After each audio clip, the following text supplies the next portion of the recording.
ಬದಿಗೇರಿಸಕ್ಕಂಥ ಆಗ್ಬೋದು ಅನ್ನೋದು ಅನಿಸಿಕೆ ನಮ್ಗೆ ಸಾಕಾರ ಆಗ್ತದೆ ಅನ್ನೋದ್ರ ಬಗ್ಗೆ ವ್ಯಾಪಾರೀಕರಣ ಶಿಕ್ಷಣ ಇನ್ನೂ ಇಂಪ್ಲಿಮೆಂಟ್ ಆಗುತ್ತೆ ಮತ್ತು ನಮ್ಮ ಯುವ ಪೀಳಿಗೆಗೆ ಮುಂದೆ ಅನುಕೂಲ ಆಗುತ್ತೆ. ಆ ದೃಷ್ಟಿಯಿಂದ ಚೇತ ಆಗಿರೋ ನಮ್ಮ ಪೂರ್ವಜರ ಪುಣ್ಯ ಅಂತ ಅದರಿಂದ ನಮಗೆ ತುಂಬ ಖುಷಿ ಕೊಟ್ಟಿದೆ. ನಮ್ಮ BS ಯಡಿಯೂರಪ್ಪನವರ ಮತ್ತು UA ರಾಘವೇಂದ್ರ ಸರ್ಕಾರದ ಅವಧಿಯಲ್ಲಿ ಅವರ ನೇತೃತ್ವದಲ್ಲಿ ನಾನು 20 ಕೋಟಿ ಚೇತು ಕಟ್ಟಿದ್ದಾರೆ. ಅವರಿಗೆ ನಾವು ಚಿರಋಣಿಯಾಗಿದ್ದಾರೆ. ಅವ್ರನ್ನ ಯಾವತ್ತೂ ನಾವು ಮರೆಯ ಮಾತೇ ಇಲ್ಲ. ನಾವು ನಮ್ಮ ಉಸಿರಿರೋ ತನಕ ನಾವು ಅವರನ್ನು ಯಾವತ್ತೂ ಮರೆಯಲ್ಲ. ಅದು ಹೇಳಲಿಕ್ಕೆ ಓಕೆ. ಇಲ್ಲಿ ಸಂಕಷ್ಟ ಇರಲ್ಲ ನಮಗೆ. ನಾವು ಸಾಗರದಲ್ಲಿರೋದು, ಸಾಗರದಿಂದ ಹೊರಟ್ರೆ ಮನೇಲಿ ಕುಕ್ಕರ್ ಕೂಗ್ತಾ ಇದೆ, ಕುಕ್ಕರ್ ಇಟ್ಟಿದ್ದೀವಿ ಊಟಕ್ಕೆ ಬನ್ನಿ ಅಂದರೆ ನಾವು ಹಂಗೆ ತಕ್ಷಣ ಸಾಗರದಿಂದ ಹೊರಟು ಇಲ್ಲಿ ಬರ್ಬೋದು. ಅಂಥ ಒಂದು ಅದು ಬಣ್ಣಿಸಲು ಹಸದಳ ಅಂತ ಇದ್ದೀವಿ. ಅಷ್ಟು ಒಂದು ಎಮೋಷ್ನಲ್ ಫೀಲು. ನಮಗಿಂತ ನಮ್ಮ ಹಿರೀಕರು, ನಮ್ಮ ತಂದೆಯವರು, ನಮ್ಮ ತಂದೆಯವರು ಅವರು ಪಟ್ಟಿರೋ ಬವಣೆ ಕಷ್ಟ ಅದೆಲ್ಲ ಸಂಕೋಲೆಗಳಿಂದ ನಾವು ಬಿಡುಗಡೆ ಆಗಿದ್ದೀವಿ. ಇದಕ್ಕೆ ಯಾಕೆ ಕಾರಣ ಅಂದರೆ ರಾಜಕೀಯ, ಇಲ್ಲಿ ಸ್ಥಳೀಯ ಮುಖಂಡರ ರಾಜಕೀಯ ಅವರು ಯಡಿಯೂರಪ್ಪಜಿಯವರ, ಅವರು ಗಡ್ಕರಿಯವರ ಒಂದು ಇಚ್ಛಾಶಕ್ತಿನ ಕಾರಣ. ಅದಿಲ್ಲದೆ ಇದ್ದರೆ ಈ ರೀತಿ ಈ ಊರಿಗೆ ಇಷ್ಟು ದೊಡ್ಡ ಸೇತುವೆ ಕಟ್ತಿರಲಿಲ್ಲ. ಇದು ಗೊತ್ತಿರೋ ಹಾಗೆ ಇದು 2ನೇ ಲಾಂಗೆಸ್ಟ್ ಬ್ರಿಡ್ಜು ಇಂಡಿಯಾದಲ್ಲಿ, ಕೇಬಲ್ ಬ್ರಿಡ್ಜ್ ಅಂತ ಹೇಳ್ತಾರೆ. ಎಷ್ಟು ಒಂದು ಹೇಳಲಿಕ್ಕೆ ಒಂದು ನಮಗೆ ಪದಗಳೇ ಹೊರಗಡೆ ಬರ್ತಾ ಇಲ್ಲ, ಅಷ್ಟು ಖುಷಿ ಆಗ್ತದೆ. ಹಿಂದ್ಗಡೆ ಇರೋದು ನಮಗೆ ಖುಷಿ. ಆಮೇಲೆ ಏನು ಅಂದರೆ ಸ್ಥಳೀಯರಿಗೂ ಮತ್ತು ಪ್ರವಾಸಿಗರಿಗೂ ಆಗೋ ಒಂದು ಸಂಘರ್ಷ ಇನ್ನೂ ಮುಗೀತು. ಇನ್ನು ಯಾವುದೇ ತರಲೆ ತಾಪತ್ರಯ ಇರೋಲ್ಲ, ಯಾರಿಂದನೂ ಇದು ಇರೋಲ್ಲ. ಬೇಕು ಅಂದರೆ ಜನಗಳು ಯಾವಾಗ ರಾತ್ರಿ ಬೇಕಾದರೂ ಹೋಗ್ಬೋದು. ಸಾಗರಕ್ಕೆ ಯಾರಿಗೋ ಹುಷಾರಿಲ್ಲ ಅಥವಾ ಗರ್ಭಿಣಿಯರಿದ್ದಾರೆ ಅಥವಾ ಇನ್ಯಾರಿಗೋ ಹಾವು ಕಚ್ಚಿದೆ, ಇನ್ನೇನೋ ಆಗಿದೆ ಅಂತ ಅಂದರೆ ಯಾವಾಗ ಲಾಂಚು ಬಿಡಬೇಕು ಅಥವಾ ರಾತ್ರಿ ಕಾಯಬೇಕು, ಡಾಕ್ಟ್ರ್ ಇರೋಲ್ಲ, ಆ ರೀತಿ ಯಾವುದು ಕಷ್ಟಗಳಿರಲ್ಲ. ಎನಿ ಟೈಮ್ ಸಾಗರಕ್ಕೆ ಹೋಗ್ಬೋದು, ಡಾಕ್ಟರ್ ಅವೈಲಬಲ್ ಇರ್ತಾರೆ. ಮತ್ತು ಹೊರಗಡೆಯಿಂದ ಬರೋರಿಗೂ ನಾವು ಬೆಂಗಳೂರಿನಲ್ಲಿ ಕೆಲಸ ಮಾಡ್ತಿರೋ ನಮ್ಮೆಲ್ಲ ಸ್ನೇಹಿತರು ಕೂಡ ಬಂದು ಬೆಳಗ್ಗೆ ರಾತ್ರಿ ಬಸ್ಸಿಗೆ ಹೋಗಬೇಕು ಅಂದರೆ 5:30 ಇಲ್ಲಿಂದ ಹೊರಡಬೇಕಿತ್ತು. ಈಗ ಹಾಗಲ್ಲ. ಈಗ ಇಲ್ಲಿಂದನೇ ಬಸ್ಸುಗಳು ಹೋಪ್ಫುಲಿ ಇಲ್ಲಿಂದನೇ ಬಸ್ಸುಗಳೆಲ್ಲ ಬೆಂಗಳೂರಿಗೆಲ್ಲ ಸ್ಟಾರ್ಟ್ ಆಗುತ್ತೆ ಸಿಗಂದೂರಿಂದ. ಅದರಿಂದನೂ ಕಷ್ಟ. ಅದಕ್ಕೆ ಯಾವುದೇ ಒಂದು ಕರಿ ನೀರ ಶಿಕ್ಷೆ ಅಂದರೆ ನಮ್ಮ ಶ್ರೀಲಂಕಾ ಅಂತ ಅನ್ನೋರು ಯಾರು ಹೆಣ್ಣು ಕೊಡ್ತಿರ್ಲಿಲ್ಲ, ಇಲ್ಲಿಂದ ಹೆಣ್ಣು ತಗೊತಿರ್ಲಿಲ್ಲ. ಅದು ಊರನ್ನ ಮರ್ಯಾಗ ಓಡಾಡೋಕ್ಕಾಗೋದಿಲ್ಲ, ಆ ರೀತಿ ಕಷ್ಟ. ಅದಕ್ಕಾಗಿ ಆ ರೀತಿ ಎಲ್ಲದರಲ್ಲೂ ಆರೋಗ್ಯ ಇರ್ಬೋದು, ಅಥವಾ ಇವಾಗ ವಿವಾಹ ಸಂಬಂಧಗಳಿರ್ಬೋದು, ಅಥವಾ ಮಕ್ಕಳಿಗೆ ಎಜುಕೇಷನ್ ಇರ್ಬೋದು, ಎಲ್ಲದಕ್ಕೂ ಒಂದು ಮುಕ್ತಿ ಕಾಣಿಸ್ತಾ ಇದೆ. ಇದು ಹಿಂದುಗಡೆ ಇರೋದು ನಮ್ಮ ಹೆಮ್ಮೆಯ ಪ್ರತೀಕ, ಶರಾವತಿಯ ಹೆಮ್ಮೆಯ ಪ್ರತೀಕ. ಅಷ್ಟೇ ಹೇಳಲಿಕ್ಕೆ ಬಯಸ್ತೀನಿ ನಾನು. ಸರ್, ತಮ್ಮ ಹೆಸರು? ನನ್ನ ಹೆಸರು ಸಂತೋಷ್ ಅರ್ಬಳ್ಳಿ ಅಂತ.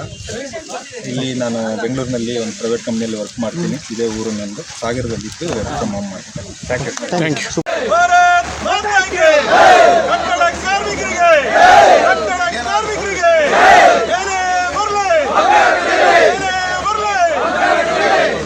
ಇವತ್ತು ನಮ್ಮ ಕಟ್ಟಡ ಕಾರ್ಮಿಕ ಜಿಲ್ಲಾ ಎಲ್ಲ ತಾಲೂಕು ಪದಾಧಿಕಾರಿಗಳು ಮತ್ತು ನಮ್ಮ ಮೀಡಿಯಾದವರೆಲ್ಲರ ವತಿಯಿಂದ ನಮ್ಮ ಇಡೀ ನಮ್ಮ ದೇಶದಲ್ಲೇ 2ನೇ ಬ್ರಿಡ್ಜ್ ಕಟ್ಟಿದ ನಮ್ಮ ಕಾರ್ಮಿಕರಿಗೆ, ನಮ್ಮ ಕಾರ್ಮಿಕ ಸಂಘಟನೆ ವತಿಯಿಂದ ಇವತ್ತು ಸನ್ಮಾನ ಮಾಡಲಾಗಿದೆ.